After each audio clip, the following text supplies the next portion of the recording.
Hi, everybody, and welcome to our webinar tonight on COVID-19, the state of the science. This is presented by the Faith and Science Group of the Fran Park Center for Faith and Life at Pinnacle Presbyterian Church. The Faith and Science Group has been around for a while. We started in 2011 with a grant from the Templeton Foundations as part of the Scientists and Congregations program, and have continued since then to produce programming. We invite speakers, we have monthly roundtables where we talk about where faith and science impact our lives. There are some ground rules for our discussions. You are entitled to be as smart as you are. So if you have information to share, there are points to add, please use the question and answer sessions to communicate with us. Because we are in webinar mode, you will only see the panelists tonight. You're not going to see the other participants. And we're taking questions through the Q&A session.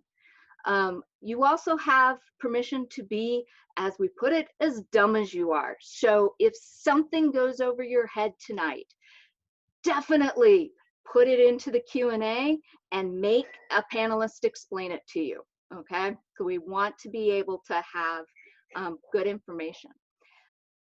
Tonight, we have joining us George Kohlberg, who is CEO of Kalos Pharmaceuticals and or Kalos Therapeutics. Sorry, George. Kalos works in several spaces for developing therapeutics, and they're doing COVID research. My name is Kimberly Bussey. I am an assistant professor at Midwestern University in precision medicine, and my background is in genetics and genomics. We have Dr. Brian Sidoti, who is joining us from the Honor Osborne, where he is Chief Medical Officer. We have Dr. Tom Fitch, who is retired from the Mayo Clinic. And moderating for us tonight, we have Dave Schaller, longtime participant in the Faith and Science group and one of the founding members for the grant. So with that, what we're going to be doing tonight is I'm going to give a lecture presentation about 30 minutes, which will get everybody on the same page of where the science stands, where we've come from, and what remains largely unknown in the field. And then once that's done, we'll open it up for questions for you to ask of the panelists. Dave will be monitoring the Q&A. So if there's something that like really doesn't, you're like, I don't know what it is in the discussion tonight, please let him know that you need him to flag me to stop and answer a question. Before we get started, I do want to say that next week we will have a second in the series. So Faith and Science is both science and faith. And so next week we will have COVID-19, State of Our Faith. And we will be looking at questions of faith in the pandemic. This is hosted by our senior pastor, Dr. Wes Avram Kelsey, and Dr. Mike and Dr. David Kelsey, who is a professor from Yale University. He's an author, a theologian, and an academic. And so they will be leading us in discussion on the faith side of living in the pandemic. So with that, we will go ahead and get started. All right. So the outline for tonight, we are going to have an introduction to doing science. So a reminder of the scientific method and how this actually plays out in real life. We're going to talk about what it takes to fight a virus from your body's point of view. We'll then talk about what SARS-CoV-2 and COVID-19 are, and then address some of the common questions that have come up. So, the scientific method. I like to use a coffee pot example for this. So, the scientific method is something you probably learned about in school and think you haven't touched since then, unless you are a scientist. However, that really isn't true. What the scientific method represents is a formalization of how humans naturally solve problems. Let's take the example given here. If you are like me, that first cup of coffee in the morning is an essential ritual for your day. Let's imagine that you have your coffee pot on a timer that is set to turn on and make that pot of coffee at 7 a.m. Today you got up, but the coffee pot was not on and there was no coffee waiting for you. Why? Think about how you would go about figuring this out. The scientific method is made up of a series of steps, and we use it every day. You make an observation that prompts a question. You then come up with potential answers to the question and figure out what you would need to observe to tell if your answer is correct or not. You then make that observation and draw a conclusion. So getting back to our coffee pot example, you make the observation that there isn't any coffee because the coffee pot did not turn on. Your question is, so why didn't the coffee pot turn on? Well, it could be because it was unplugged, the power switch got turned off, or maybe the timer is broken. Any one, or maybe even more than one, could be true. These are your hypotheses. You pick one as a place to start. The coffee pot was unplugged. You predict what you expect to happen if you plug the coffee pot in. In this case, the coffee pot should start making coffee. So you do that and then go from there. You only stop asking questions and experimenting when you finally get the coffee to brew. Doing science is an iterative process, meaning it keeps happening over and over again. Much like our coffee pot example, we keep working the problem. We get to what is called scientific consensus when several studies under several different conditions give the same general results. This is really important when we talk about biology, because biological context, like the type of tissue, the kind of animal model, or the human population studied, can make a big difference in the results of the same experiment. What this means is biologists have to be careful when they generalize their results. Eventually, scientists get it figured out, but biological context often means that it takes a while, particularly when we are studying a new thing. Scientists are used to this. We know that the early studies in a field are likely to contradict one another. That isn't because we don't know what we are doing. It is because we don't yet understand how biological context comes into play. We take it as a sign that we need to do more work. SARS-CoV-2, the virus that causes COVID-19, is brand new. We can make hypotheses about it based on other viruses we have studied, but we have only been studying it for about 7 months. We are learning new things every day, and because it is a serious public health threat, we have a responsibility to communicate our findings as quickly as we can so that policymakers can use that information to make decisions.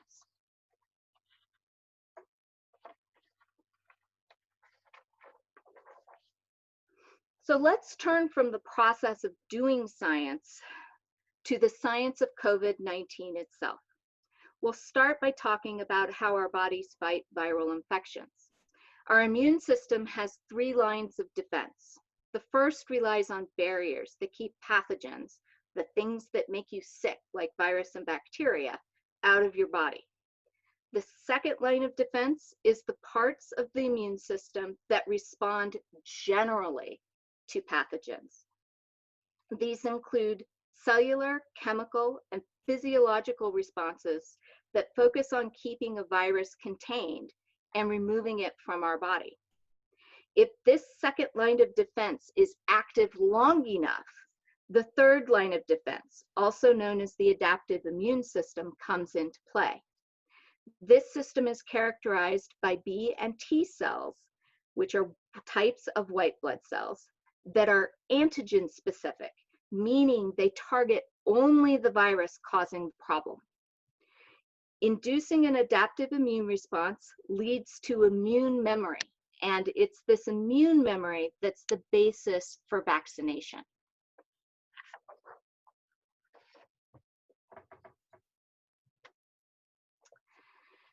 So what is SARS-CoV-2 and how does it infect cells? Viruses are the undead of living things. They carry the instructions to make more of themselves, but they have to hijack a cell's machinery to do it. SARS-CoV-2 is the virus that causes the disease COVID. Its instructions are contained in RNA, which is a type of genetic material. That RNA is covered in proteins that help hide it from the immune system and the cell's own defenses against viruses. All of this is covered by a lipid membrane with other proteins that stick out of it. Those proteins help the virus bind and fuse with cells so that it can transfer the instructions inside the cell and start making more virus. You have probably heard a lot about one of these surface proteins, the spike protein. This is a key that allows SARS-CoV-2 to open the lock on the cells, which is the ACE2 receptor. When the spike protein fits into the ACE2 receptor, like a key fits into a lock, the membrane of the virus can merge with the membrane of the cell, and the RNA now finds its way to the protein-making machinery of the cell. The instructions for making new virus work better in some cells than others, which is why we can find virus in lots of different cells, but it doesn't appear to actually replicate in some of them.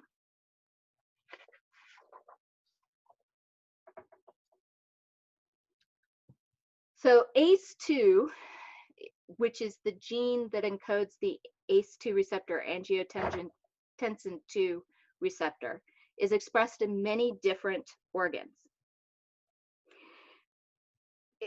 This means that there are a lot of different types of cells that could potentially be affected by the virus. Looking at this chart, we can see why there are reports of heart, gut, and kidney involvement. These are all tissues where a lot of angiotensin II receptor is expressed. Because of this, we can also hypothesize that long-term consequences may occur in these organs because of the high expression. We are now starting to see reports in the medical literature of damage to heart after the infection, and this is an active, ongoing area of investigation.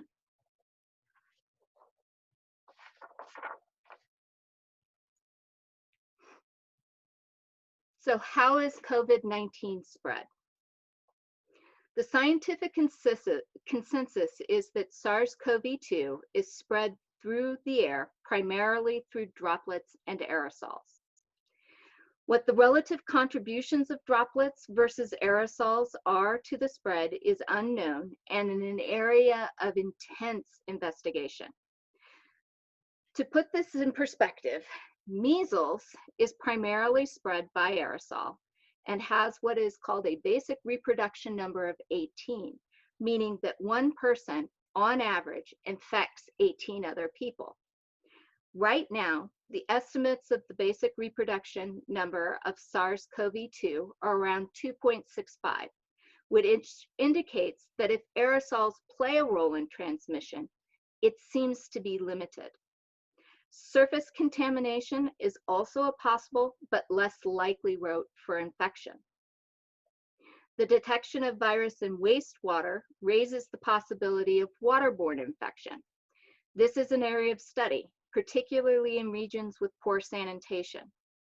This understanding is why the recommendations are now to wear masks when outside of the home or other private space, wash your hands frequently, maximize social spacing, and limit the time spent indoors with a mixed population of people that you don't know who's infected and who's not.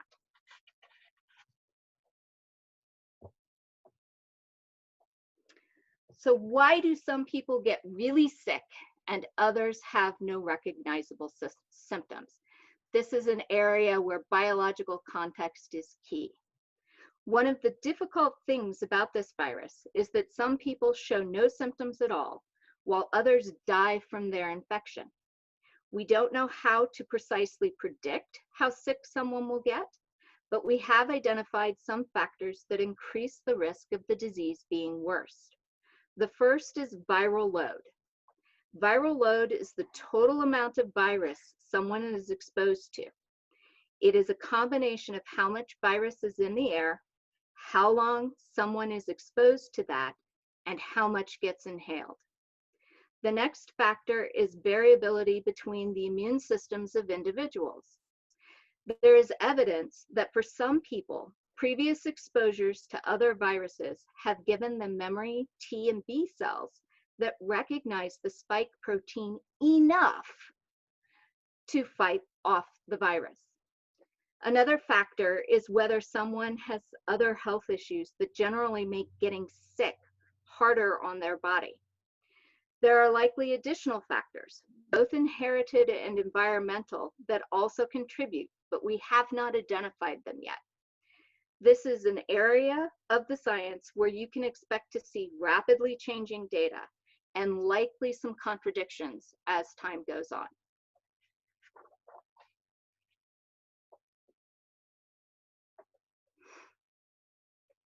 As we talk about how we deal with life in the pandemic, it's really important to wrap your head about linear versus exponential growth and why it matters. This is the key to living with the virus. The data in these graphs above are just examples for illustration purposes. Okay. In the graphs above, the graph on the left has a number of cases plotted on the vertical or y-axis in a linear scale, and time plotted along the horizontal or x-axis. The graph on the left, or on the right, is the same data, but with the y-axis plotted in log scale. When we have linear growth, the number of new cases a day is constant. The time it takes for the total number of cases to double is constant, and growth is slow. And you can see this by looking at the blue line in both graphs. When the growth is exponential, the number of new cases gets larger every day. The time for the number of cases observed to double shortens as time goes on, and growth is very fast. The data plotted above both started with 10 cases on day 1. In the linear case, it grows by 10 cases a day. Okay, so every day you get another 10 cases. In the exponential case, it grows at the rate that is equivalent to having 12.5 new cases for every 10 cases the day before. In either case, the number of cases and the number of recovered patients increases as time goes on.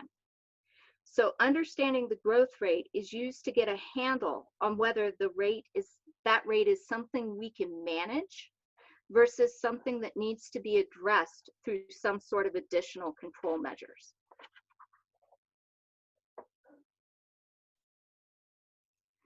So as someone looking at this, what metrics should we be watching? And why do we need to watch them? So we need them to help us guide our decisions about functioning in the pandemic. While the media is focused on the total number of cases and deaths, that really isn't useful other than to give you a sense of whether case numbers are increasing day after day, exponential growth, versus remaining more or less constant, which is linear growth. The daily number of cases that are positive also depends on how much testing is going on, complicating the interpretation if testing rates are not constant. A good reliable measure is the percent positive rates on the PCR tests. Why PCR?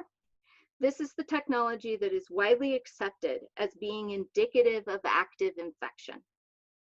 The methodology is robust, and it does a good job of minimizing false positives and false negatives. The serology tests, which the Arizona Health Department lumps together, encompass both tests designed to detect active infection, as well as tests designed to detect previous infection. These tests have much more variability across manufacturers in the number of false positives and false negatives called, making that data particularly noisy.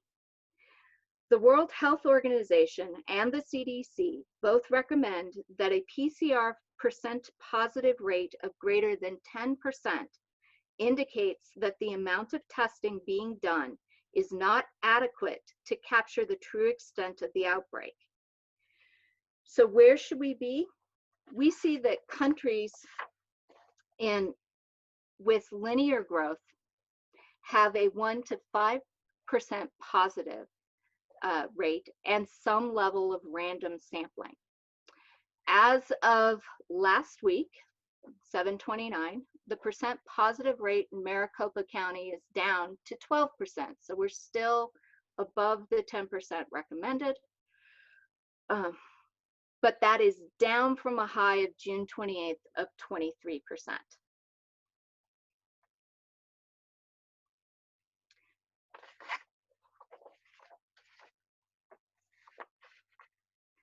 Maricopa County has been above 10% positive since May 31st.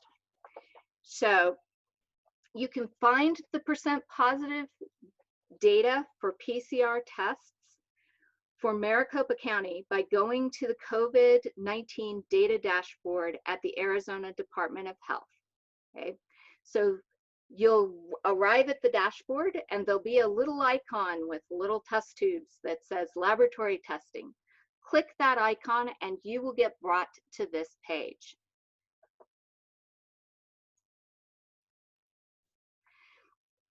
And what you want to pay attention here is when you get here, it'll show all the data for the state. So click on Maricopa County and then go over here. And if you hover over the end dot here, it'll give you the percent positive rate for that week.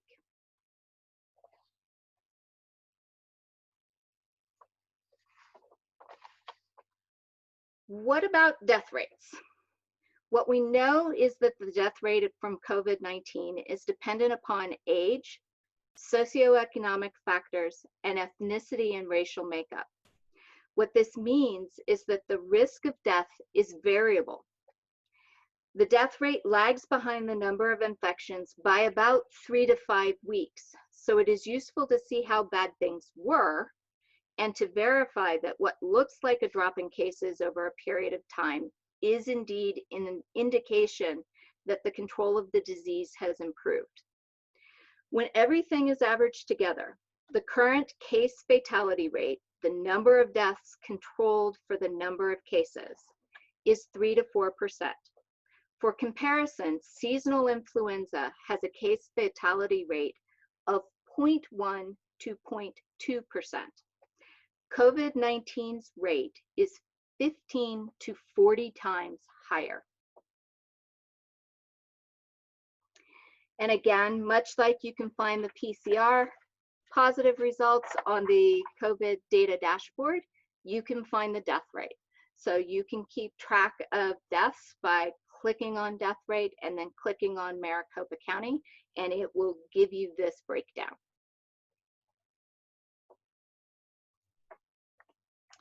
What do we know about long-term effects? Because SARS-CoV-2 is a new virus, we just don't know what the long-term effects are likely to be. We hypothesize that regardless of persistence or how long the virus stays in your body, there will be long-term effects because of the wide expression of the ACE2 receptor. We know that autopsy data shows microclots that are widespread throughout the body in patients that died from the disease. In addition, in a study looking at the correlation between signs of inflammation and the presence of virus, the tissues where the most inflammation were found were not the tissues where the most virus was found, which is unusual. The caveat to this study is that it had a very small sample size, so this could just be a sampling issue. We don't yet know how long the virus persists in the body. Could it be like the viruses that cause chickenpox, herpes, or HIV? Or is it something more like the common cold and influenza? There are case reports that suggest that it persists, but in what tissues and for how long remains unknown.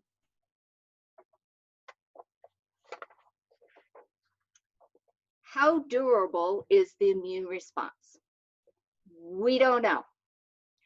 We see that neutralizing antibodies levels, so these are the proteins, remember, antibodies are proteins that B cells make to tag virus so that the rest of the immune system can get rid of it. Neutralizing antibodies levels decrease over time and depend upon the seriousness, severity of the infection. And that seems to happen over the course of 2 to 3 months. We find memory T cells and B cells that seem to be persisting and are capable of mounting a response to the virus, which is good news for the development of the vaccine. The data coming out of the phase 1-2 clinical trials for vaccines suggests that a strong immune response can be induced and gets better after the second exposure. What this likely means for vaccination is that it will probably work, but it may require frequent booster shots. So is there a treatment? Not yet. There isn't a standard treatment yet because, again, research takes time. However, there are over 2,800 registered clinical trials underway for COVID-19. As a reminder, the best way to tell if a treatment works is to do what's called a randomized double-blind study. This is a study where everyone gets best supportive care, and patients are assigned randomly to either the treatment or the control group. Neither the patient nor the doctor knows which group the patient has been assigned to until the trial is finished. These types of studies take a lot of people and of time. The next best kind of study to use is retrospective data. Researchers find patients that are matched for everything except whether or not they got a particular treatment. You then look at how the patients in the treatment group did. The studies currently registered with clinicaltrials.gov are a mix of both of these designs.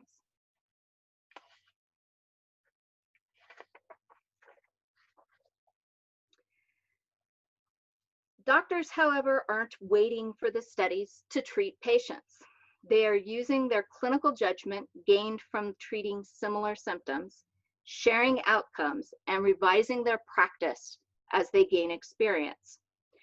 Right now, dexamethasone, prone positioning, ventilation, and remdesivir are being used clinically in the sickest patients because these practices are already widely used for patients in respiratory distress or have some evidence of showing effectiveness via a study.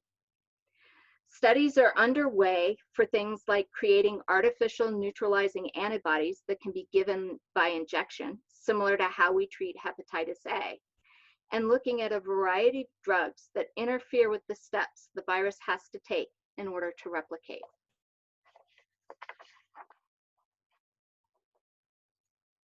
All right, so that's the end of me lecturing. In summary, we're in the early stages of understanding a brand new disease, and we're learning a lot of new things every day. Because it is a disease, because we're studying biology, context is going to matter, and it's going to take us some time to sort that out. So don't be discouraged when we see conflicting studies. That is indicative of context being important. We're far enough along to start to reach scientific consensus in some areas, like how the virus is spread. And how stable that consensus will remain is just like any other area of science. We are always one experiment or result away from needing to reevaluate what we know. And that is because the scientific method only disproves things. It can support hypotheses, but it can never prove them. It disproves hypotheses. And so we're always one step away, even in areas of science that seem very well settled, from getting an experiment or a result that causes us to need to rethink things. And as we continue to learn, you will start to see more consistent messages from scientists as additional consensus develops. So as we start in the community talking with each other and going, yeah, I'm getting the same thing you're getting, and that consensus develops, you will start to see that the scientists are way more consistent and a little less wishy-washy, although we're used to working with nuance and we're very, very uncomfortable not conveying that nuance and uncertainty when we talk. So you need to listen for general tones, and then when they say, well, we think it's this, but it could be, but we're not sure, that's scientists speak for the point above. We're always one step away from having to rethink things, and we know that.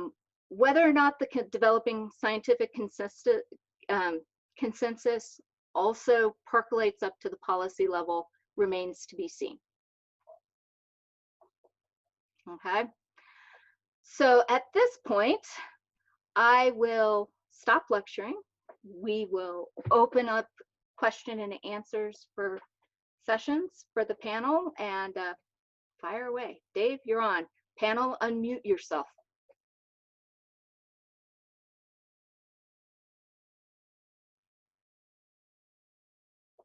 Unmute. Okay, there we go. I think we're back, and all right. So Kim Bussey, what is a PCR? yeah, we had the question. George said he was going to answer the question: is what is a PCR test? Okay, George, you're on. Unmute yourself. Can you hear me? Yes. Perfect. Okay. Polymerase chain reaction. It's widely used to make millions of copies of DNA so we can do tests off little tiny samples. So that's PCR. Kim? Yep. So it's a technique that relies on nucleic acid as opposed to proteins. Do this later. And it's very sensitive and very robust.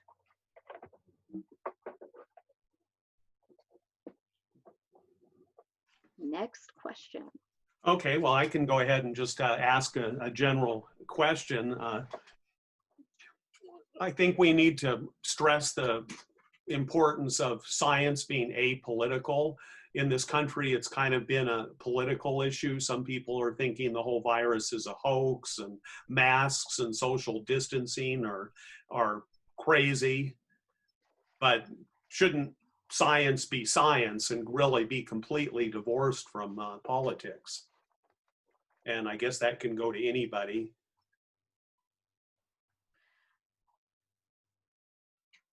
So I'll start. Um, Yeah. that is the ideal, right? But science is a human endeavor, and scientists are human beings. So while we try to stay apolitical, when we're doing the actual science part of it, we can be pretty good about that. When it comes to then communicating and translating that into actions, that's where politics inevitably is going to come in some form or another, into getting into policy, into getting into deciding what measures need to be put in place to control things. And the media doesn't help. So you have to, particularly in an environment like this, find media sources that do science journalism well. I happen to like nature.com for that. The level of writing is pretty easy to understand. It's geared toward a lay audience. It's not geared towards scientists until you get into the papers. But they do a really good job of summarizing daily what the new science is and where the hot research items are. Okay, I think that's good. We had two audience members ask basically the same question. How do we know if we're getting a PCR test or a spit test or a swab up the nose test or others? So well, maybe that should be answered by one of the physicians. I don't know. Yeah, probably.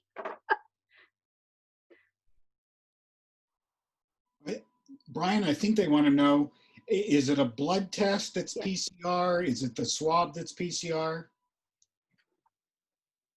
So Kelly, come unmute Brian.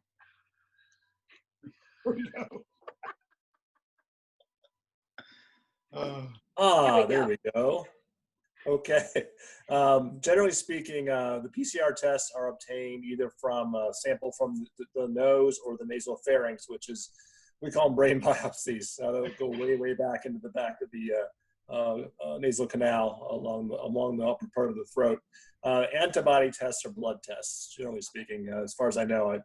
Yeah. And that's at least that's what I'm exposed to in our community here, both within my health system and from what I've heard talking to other patients and other doctors. Yes, ASU Biodesign has a saliva-based PCR test. So they have found that in their head-to-head with nasal swabs, that saliva actually turns out to have more RNA. So it's easier to make sure that if you detect it, that you've got a positive result. It's a more sensitive test. They are in negotiations to deploy it beyond the university. Not with us. We're No. No. I think those negotiations are kind of limited, but. Okay, we have another question, is how is all the data and the results of hundreds of trials and dozens of vaccines to be coordinated and implemented? George? That's a really good question. We have to look at data on a global basis, so it's integrated through several of our government agencies, along with the cooperation of large multinational pharmaceuticals and little small companies. There are several different divisions of our Defense Department that's very active in helping us supervise, protect the data, and make sure it's safe. That's about as much as I can say on that, but what we're looking at is data that comes in has been looked at by people at BARDA, which is Biological Defense Arm, as well as DARPA, the regular defense arm, as well as all of our scientists. So CDC has had access to the data. Brian, where are we sending data now? Not to the CDC anymore. We need to unmute Brian. We'll tag team this one. I guess I have to keep myself off of mute at all times. Yep. Department of Health and Human Services now is where we're sending our national data. Thank you. So Sure. it's well protected and safe. And John, we look at the data because we're going to need multiple vaccines. There are going to be different parts of the world where we can't have minus 80 refrigeration to store products. So we're going to have to find different solutions globally. And this data is all being integrated, as well as the amount of vaccine that we need to make. That was a very good question, John. Okay, the next question we have is, as scientists, what are each of you doing to protect yourselves from the virus? Pretty much. Yeah, washing my hands, staying home when I don't need to be out. Midwestern has started to bring, we are going to be hybrid with some folks back on campus for the fall, because we have practical experiences that cannot be replicated online. So when I'm on campus, I am in a mask. I am standing 6 feet away from people at least. I am not spending a lot of time indoors in groups of people. So we have if we need to talk, we chat, go outside in the heat to do it.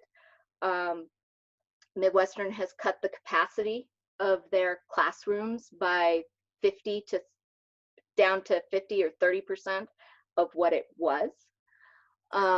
So there are those things that are happening. The only time I can take my mask off at campus is if I'm in my office by myself with the door closed. Another recommendation, David, on that, think of the T-zone. So if to cross your eyes, down your nose, your face, if you can protect your eyes, if you can protect your nose and protect your mouth, you're doing a very good thing, a good start. So we now are recommending shields and a mask, or glasses and a mask. So try to protect anything in the T-zone, anywhere that there's mucosal tissue. Yeah, that's very, very good advice. We have another question. When you test positive with antibodies, how long do those last, or do we know? I suspect we don't know. Only 2 studies so far, John, running about 72 days. It's not as robust as we'd like to see, but 2 studies, small samples. It could get better. We don't know, but that's why we're already talking about boosters and increasing the amount of vaccine being manufactured. Maybe someone else wants to add into that. Brian, you look like you wanted to say something. I don't know if anybody really knows for sure, to be honest with you. We're looking to do some internal analysis because we did a huge campaign for antibody testing in our health system back in, I guess it was the beginning of May. We're looking to repeat that, including testing those who had antibodies at that time, but we don't have the results of that study back. And the ultimate question is, can you get reinfected? That's why you asked that. Well, we're infected if you get antibodies from a vaccine. And we have seen some cases of reinfectivity several months after they had COVID-19 earlier in the spring. Okay, thank you. We have another question, and this I think will provoke a little bit of controversy. When a vaccine becomes available, how will we know if it's safe? Because I think we're going to expect some people to resist getting vaccinated when one comes out. Well, I think we have to rely on our FDA to hold standards to the companies who make them and report the studies that show the incidence of the side effects, and make that transparent to the public. And then how do you define safe, right? I think that's going to be the beauty in the eye of the beholder there, and that's how people need to make decisions. To me personally, it's always going to be a balance between risks or benefits. You can look at the side effects and say, okay, rash, fevers, headache, yada, yada, yada, and that's clear. But I'm more interested in what will the benefit actually be from that? And to me, that's the bigger question mark for a vaccine, not necessarily the risks. I think, generally speaking, vaccine risks are fairly low and short-lived and not permanent. That's the way I look at it, at least. But the big question and mystery here is what will the benefits be? COVID-19 is in the family of coronaviruses, which about 30% of coronaviruses, let me restate that, about 30% of the causes of the common cold are coronaviruses, yet we don't have a current vaccine for the common cold. Why is that? I don't know the answer to that, but it makes me wonder. The answer, go ahead, George. Oh, sorry, Kim. I'll let you go first. I was gonna say, part of the reason that we don't have a vaccine for the common cold is that there are so many of those viruses, coronaviruses, that cause it, and coronaviruses are not the only thing that cause the common cold. So there's several other types of viruses. So to develop a vaccine against all of those is cost prohibitive. And the consequences of having a cold don't outweigh the benefits of don't outweigh the risks of if you developed a vaccine for the vast majority of people. You want to add something else to it, George? Yeah, well, let's start with coronavirus. Most people wonder where the name came from. So corona is crown, and it's named after the calyx on the virus, that part that looks like a lily that attaches to the ligand. So we've got coronas, they look like crowns. 7 of those viruses, and there are variations on them, including H1N1, that very serious flu that we had a few years ago. So we've got 7 identified coronaviruses. This is the newest one, and every year we get some variation of outbreak. Is it going to be the swine flu coming out of China this year? We started looking at that in December. So that's going to be mixed into the flu vaccine that the CDC recommends for manufacturing and making. And they've already made the recommendations. This year, flu's vaccine is already well on its way to the shelves. You'll probably be able to get it in the next couple of weeks. But it's a very good idea this year.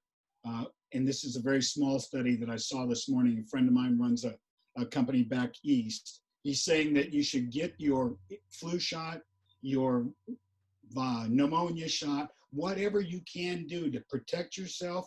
But they're also thinking that the stimulation of the immune system will help you as well in fighting coronavirus.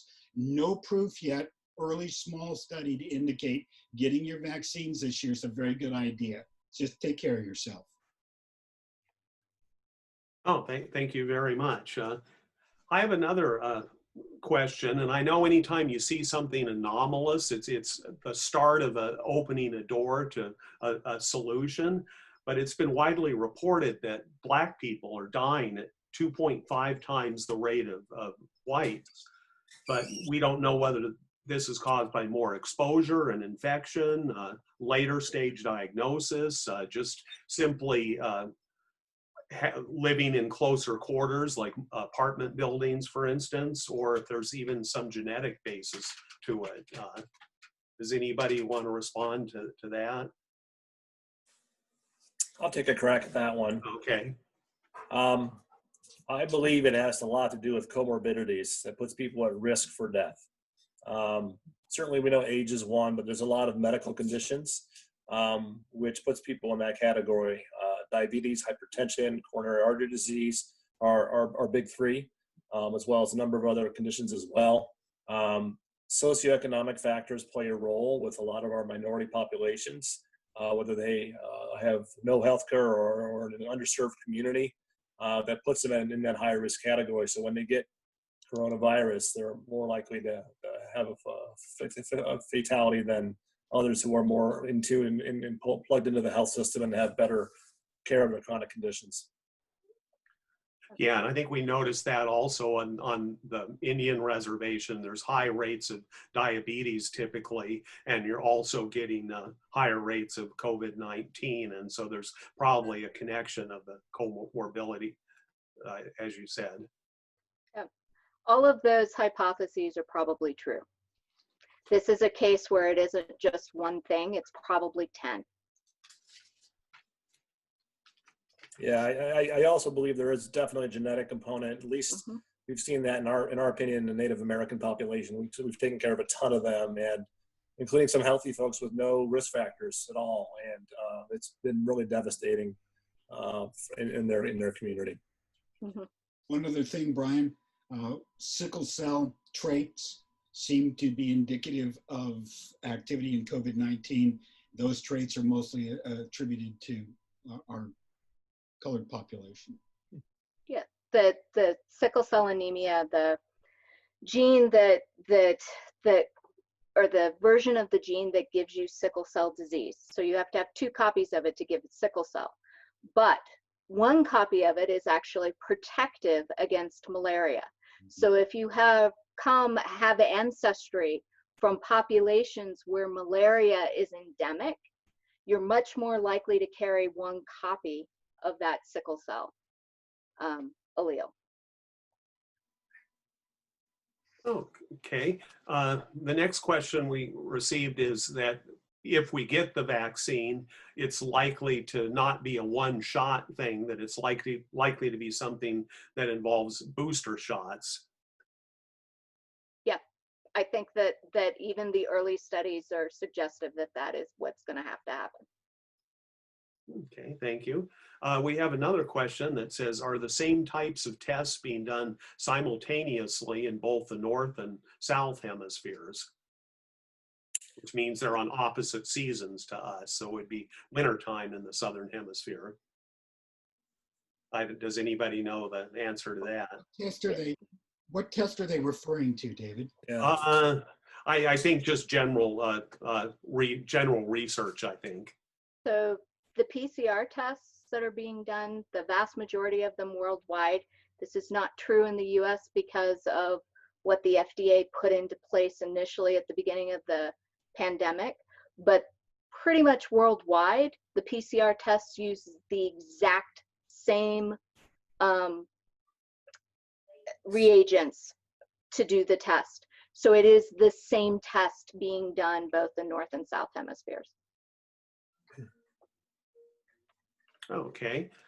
We have another question that, given the severity of the virus, how can hospice play a role in this pandemic? We're probably going to see a lot of people in hospice. It plays a huge role.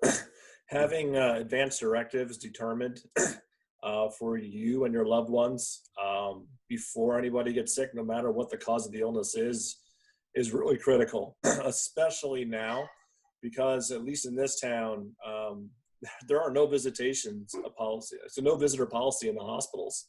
So you can't see your loved one. That's to protect our hospital staff. So having those wishes in place now will help greatly when, God forbid, that moment may come to determine what your wishes are for your care. And we have a palliative care service in all of our hospitals and Honor Health that are really doing exemplary work now, trying to be the liaison for our poor families who can't see their loved ones, who are critically ill in the ICU for weeks on end, and trying to have those conversations about end of life and comfort measures is really, really critical. So we're using hospice quite a bit for those sickest of our COVID patients. I'd make a comment for people to know the difference between palliative care and hospice care.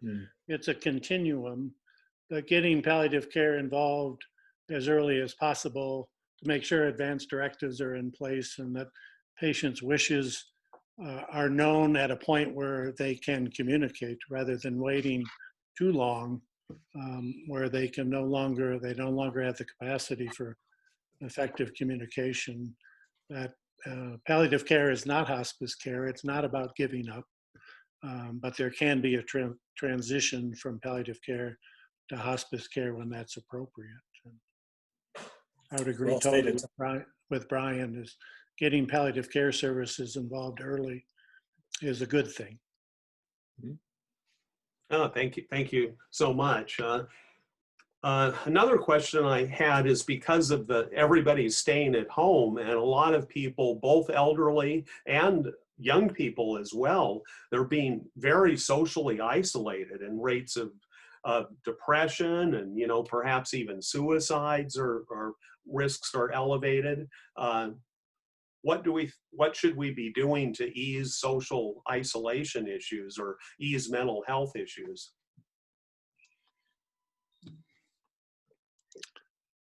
I think we're all struggling with that. I think, community, Zooming with friends, staying in touch with those that you love as much as you can, and in every way that you can do that safely. It's tough I think for everybody right now. Yeah, that's the hardest question I've heard today. Yeah. There's no good answer for that. Nobody likes the way life is now, which sucks.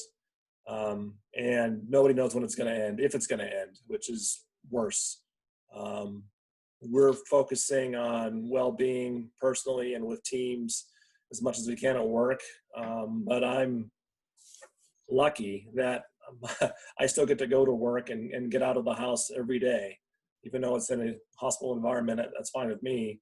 But I still have that sense of normalcy with work that a lot of people don't have, and trying to take care of it. Even with that, it's still really, really jarring for a lot of people on what to do to make yourself whole. Especially, we're on let's see, March 3rd is our first case. So we're 5 months in. Where do you go on vacation? We were talking about that at work today. They're telling us to take time off to recharge our batteries, and where do you go? It's really, really challenging. We definitely need each other. Oh, yes. Yeah. I was supposed to be in Vienna, Austria tonight, and I had to cancel my trip, and it's driving me crazy. But I like you, though, and am lucky that I'm able to. I work in a laboratory, and I have to go in to utilize my equipment, and that's keeping me sane. But my wife is working from home, and it's tougher on her. She's much more isolated. All right, we have another audience submitted question, and this is another really difficult one, is how should vaccine availability be prioritized among the at-risk population? The one thing we're lacking on the panel is a bioethicist. I think the first part of that is easy. The second part is impossible to figure out. Sorry to cut you off, Kim. Go ahead. Yeah, I mean, what I have heard is to think about this a little bit from economic theory rather than necessarily the way we might think about it, and to set aside pools of vaccines that are prioritized differently. So I don't think anybody's going to scream or yell about first responders and caregivers being the first people that need to be vaccinated, because if they get sick and the health system goes down, we're all screwed. Okay, so I don't think anybody's going to scream about that. But then once you move beyond that, how do you prioritize? Is it first come, first serve? So you could set aside, and there's an argument being made in academic circles for setting aside a portion of the vaccine that is first come, first serve. There's an argument being made for you take the communities that have been hardest hit and you serve them first as well. And you can make strong rationales for doing that too. So my personal opinion is I hope that in the policy debate that we don't go, well, it's one single pool that we have to prioritize, that we actually step back and say, we can divide this up in such a way that you can rapidly cover more people by creating different groups that can be prioritized differently, or different pools of vaccine that can be prioritized differently. The stuff that's shelf stable ought to go to the undeveloped countries. Like, that needs to go to places where there is no refrigeration. Well-developed industrialized nations with good healthcare and refrigerators can take the vaccines that pass through that need refrigeration, and we should do that. So there also has to be some prioritization of technology as well. David, there's one part of that is really a much higher level. We have, what, 9 billion people in the globe? eventually they all need to be vaccinated or we won't have full containment. We eventually will have to get boosters to everyone. Now, even if we're running a 70% vaccination rate, you have, I forget what the exact number is, it isn't correlated to 30%, but you have a particularly high exposure rate in certain countries, and those need to be vaccinated first and possibly more frequently. But you've got to cover the globe for the long-term benefit. So really talking about who gets it first is only one part of the answer, because we've all got to get it for it to work.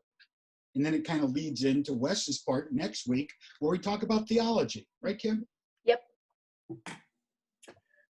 What, I have no idea what's going to happen. I'll repeat that. I have no idea what's going to happen. But if it's anything like it's gone the last 5 months, lab supplies, experimental drugs, remdesivir specifically, because it's brand new, has been, the allocation process has gone through the federal government and distributed however they do to the state government, which has then been distributed however they do to individual communities. So that's how we've received remdesivir specifically, and that's how we've been we're better now. We're unable to get certain companies, lab products to run testing early on back in March and April, because Arizona wasn't a hotspot. Everything was going to New York for good reason. But I suspect that the first early portion of the vaccination allocation may go the same way. And then we'll be stuck with, here you go, in my case, Honor Health, here's your vaccines, do with it what you will. I'm not saying that's right or wrong, but that's what I think may happen. All right. Well, thank you. We have another audience submitted question. If there were two websites, national or local, you'd recommend to follow and get the latest, most real data information? I like the Arizona Department of Health, and then Johns Hopkins, their data dashboard as well. It depends on the kind of information you're after. So if it's to make decisions in your daily life, go to the Arizona Department of Health, because they will have the most up-to-date information available. Maricopa County's site is interesting, but it's not terribly useful for making decisions because they're not reporting the percent positive. There is also through the University of Arizona College of Public Health, there is a doctor that puts out a weekly report where he includes the state of Arizona, and then he focuses down in Tucson. That's a good place to go check for trends in the data. But yeah, if you're looking for kind of daily up-to-date stuff, the Arizona Department of Health website that's in the presentation is the place that I would go, and it's the data dashboard. Thing to keep in mind about no matter where you are looking at your data, the data is, particularly in the US, our testing is lagging right now. So it's taking time, particularly in Arizona. The turnaround time on the tests is 5 to 7 days, can be. Brian, have you seen it? Has it dropped? I mean, I have not heard from friends that it has dropped yet. The turnaround time for outpatient testing? Yeah, it's down to 3 days. 3 days. It's the Northwest, yeah. Good. So we're much better than we were. We are. But those tests still take time to get reported. So even with the turnaround time being cut short, the Arizona Department of Health website, take the last 5 days numbers with a grain of salt. Stuff that's 5 to 7 days old or older is probably pretty solid, but the stuff that's really, really up to date is gonna change, because it just takes time for that data to get reported in and then put into the system. Another website, just to give you other options that I like to use, it's easy to navigate, it's easy to understand what you're seeing, is Worldometer. worldometer, that's how you spell it. You know, I'm able to drill down to my home county where my mother lives in northeastern Ohio and see how many cases they have. So you can drill down by state, by county, by country. That was fascinating when it first was kind of spreading through the world to see which countries were, how bad Italy was getting as an example. So I'd like to still look at that one, and pretty easy to use. Good charts too. Yeah, Our World in Data is also a good place. Yeah, and I think a related question, it looks like it's from Pastor Wes, and I think it's been largely answered. You know, how are we to sort our way through the many video, social media posts, news stories, and such that claim conspiracies, deception, and false news, even in some of what's been described tonight? You know, how do we keep a critical eye toward all that's out there? The recommendation, as a practicing scientist, like, yeah, I can go read the scientific papers, but finding good scientific reporting. So sciencereports.now, nature.com, science magazine, I think that's the site for the American Association for AAAS, American Yeah, American Association for the Advancement of Science. Advancement of Science. Those places have invested a lot of money in making sure that their journalists both can write coherently and sort through things. So they're looking at what is in the scientific literature. They're looking at what's in the being reported and filtering that and putting it in context. Go look up videos for how to recognize Cold War propaganda, okay? Because that is how you recognize poor sources, because they will use those techniques. And it's worth reminding yourself of what those techniques are. Clickbait is real. Yeah, very good. Yeah, and I think the big thing you need to look out for is just go to publications or sources that are noted for journalistic integrity. You know, some news source that's been around a long time and has a long history and a tradition of integrity. You know, that you don't want to rely on some of these newer, more fringe publications. Yeah. David, starting right there, if it's a publication and it's a news media, you need to do fact checking. I might recommend MedPage, M-E-D page, MedPage. Okay.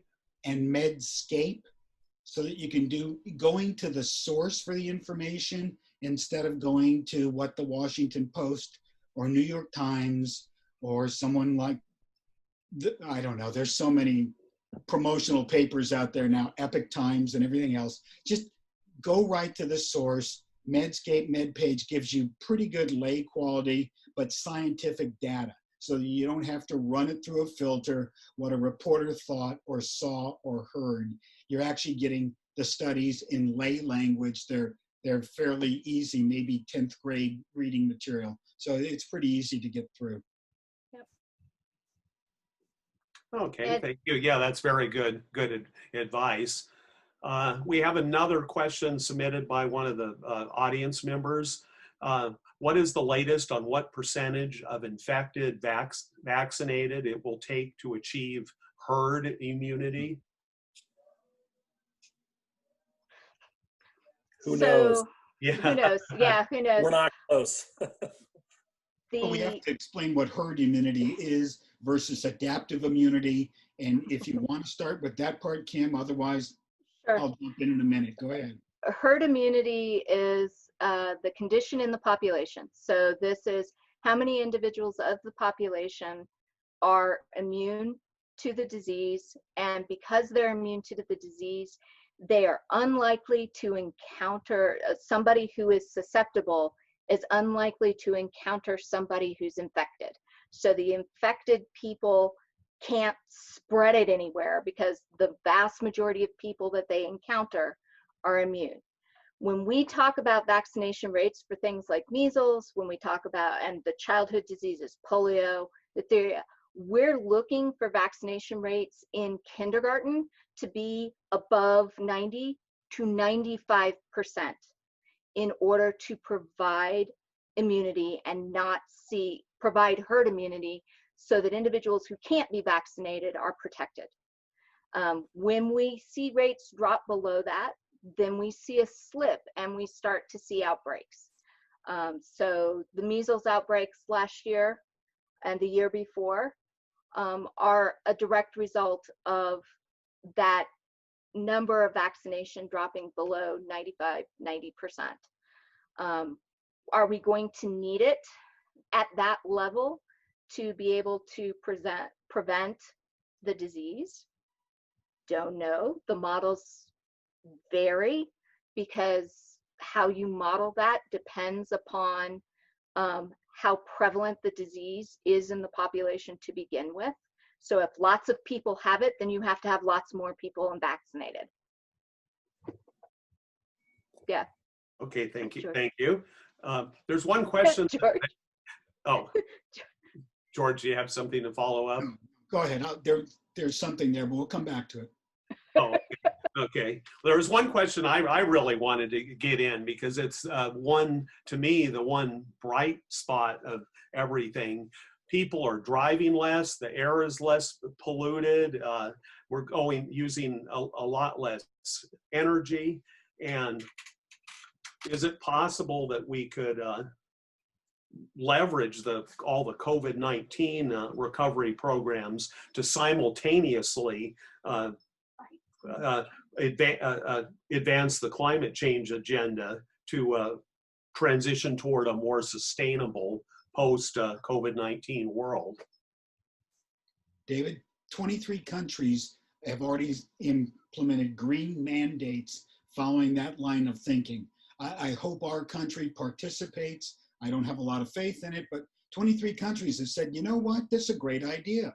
Let's increase wind power, and we'll give part of the money back to the communities that let us put windmills in their neighborhoods. Denmark. There are 23 countries like that taking care to create green energy for the future because of this outbreak and the increased visibility, improved water quality, you name it. So yeah, it's happening, just not here yet. Give a little bit of different spin on that. It's pretty interesting. I didn't know that. It's good to hear. The economics of all this, if you're looking for silver linings, and I love to look for silver linings in all this, it's fascinating what you can find, is that a lot of companies have realized that they can still get the productivity from their employees without them going to work. And you can work remotely and still be effective and save money. And that's the business world. And that helps our environment, having less people on the freeway, right? So I think that will be a nice byproduct of all this is companies who end up surviving all this and will learn to thrive and adapt like they always do. And I think this has been a real turning point for being able to work more remotely and still be efficient, or even more efficient in some cases. Good point, Brian. Yeah, very good. Yeah, very good point. And I think a lot of the tech companies, especially, that sent people home to work even after the COVID-19 crisis, so continue to stay and work from home. So I think that'll be less cars on the road and such. I think that's probably true in medicine too. I don't know, Brian, if you're seeing that. That was beginning to happen in medicine, and there was some reluctance, but kind of being forced into it. I think people, physicians, providers have come to understand that virtual appointments via video are really quite effective. And so you're absolutely right, Tom. We've been given the gift by the federal government in that they gave us a number of waivers for how we are able to provide care. Right. When the pandemic started, and specifically for that topic, they have I don't know how to describe it. They have the way that we get reimbursed for services in the BC before COVID and world was a fraction for telehealth and telemedicine, and it wasn't an economic model that was viable in a lot of different arenas of medicine. Well, they waived it and made it equivalent to seeing people in person, which was the right thing to do. And that has not stifled innovation. And I hope they find a way to make that permanent. Mhm. Yeah, very, very good. We have another audience submitted question that says, is this pandemic akin to the 100-year flood, or can we expect similar severe viral outbreaks in the future? Both. If you look in the 21st century alone, we've had H1N1, we've had swine flu, I think that is H1N1, we've had the avian bird flu, then we've had SARS, MERS is another one, all coming out of Asia. We were lucky enough that, especially with SARS and MERS, the fatality rates were too high to spread. But I think we'll continue to see this on a semi-regular basis, and depends on what it is, infectivity, mortality rates, and a whole bunch of other factors. We may see other pandemics in our lifetimes, depending on how old we are, but I think the answer to that question is both. Ebola too. Yes. David, there's a breakout that we've been watching since December in China, and it had to do with shipping some of their pigs to Russia, where they started to see a spread of swine flu. It had to do with conditions and how they were handling it. I believe that's going to be included in this year's flu vaccine, but it's something we've been looking at since December. So the people that work in infectious disease, they're on top of this stuff. They're in caves with bats. Bats are like the flying tankers for viruses. They carry like 150 different, I'm serious, 150 different viruses, poop on everything, and then we have to hope that it doesn't jump species, but this one did. It jumped from, well, bats to people, bats to pangolins to people, and that's how these viruses spread. CAVI, CEP, Gavi, these organizations study viruses full-time, 24/7. They're already looking at what may be the next outbreak, and that's related to this variation of swine flu. So there's people on this all the time. You don't have to sweat about the apocalypse coming without a warning. We're already looking for it now. Let's hope we're better prepared next time. We got off herd immunity too quickly. I'd like to go back to that if I could, because so many people want to point to Sweden and how they took the high road and didn't close anything down. And then they had a huge spike and had to close everything down. But the one thing their Minister of Health said today, their reason for getting it back under control is people followed the mask policy. People stayed home. The roads still look like it's a holiday and nobody's out. So it's a different behavior there, which is how they got it under control. It had nothing to do with herd immunity. We have to listen to what the facts are and not the first thing that you saw on Facebook today. Who's on there? Yeah, very, very good point. Very good point. I would throw this a little bit into the political arena, that in the future, one thing we can do is better fund our public health systems. Something we desperately need to do going forward. Yeah, there's a great article on nature.com today about looking at why things failed so badly, why the response has been so patchwork in the US. And some of it had to do with the fact that the wargaming that was done predicted certain things and failed to catch other things.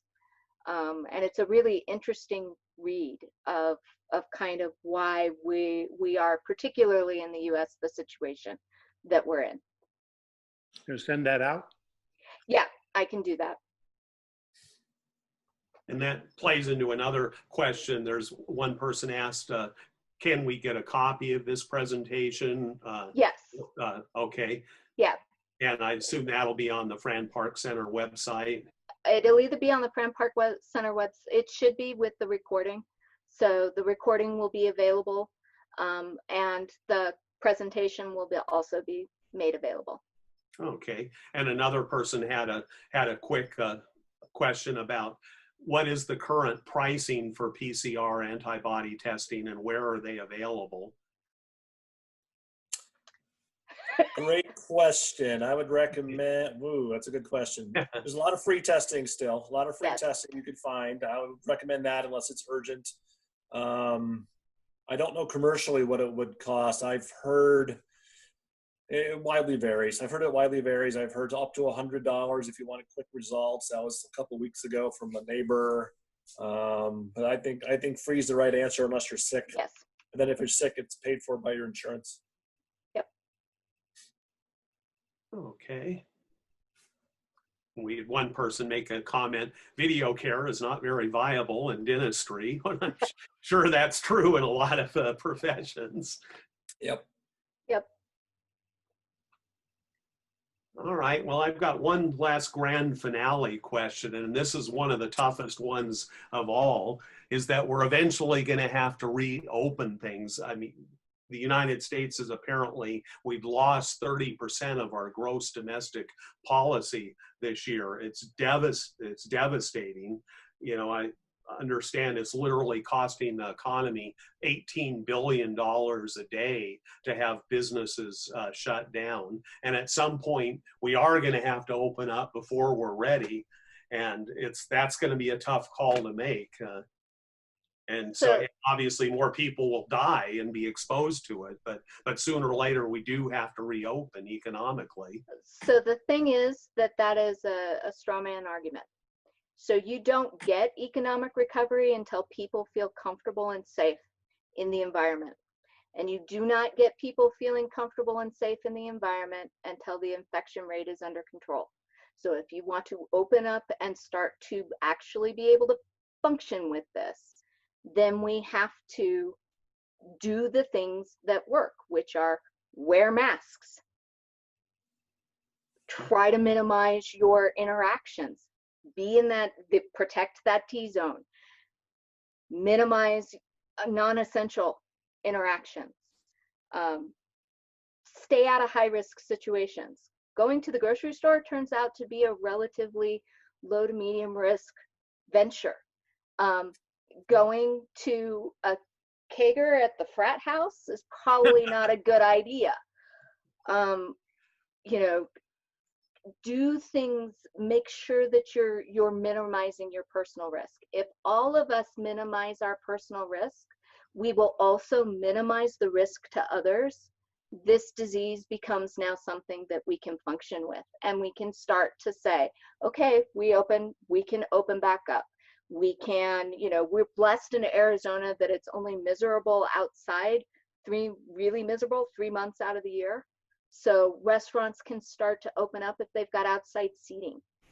Like that becomes a safer, a less risky way for that sector of our economy to come back.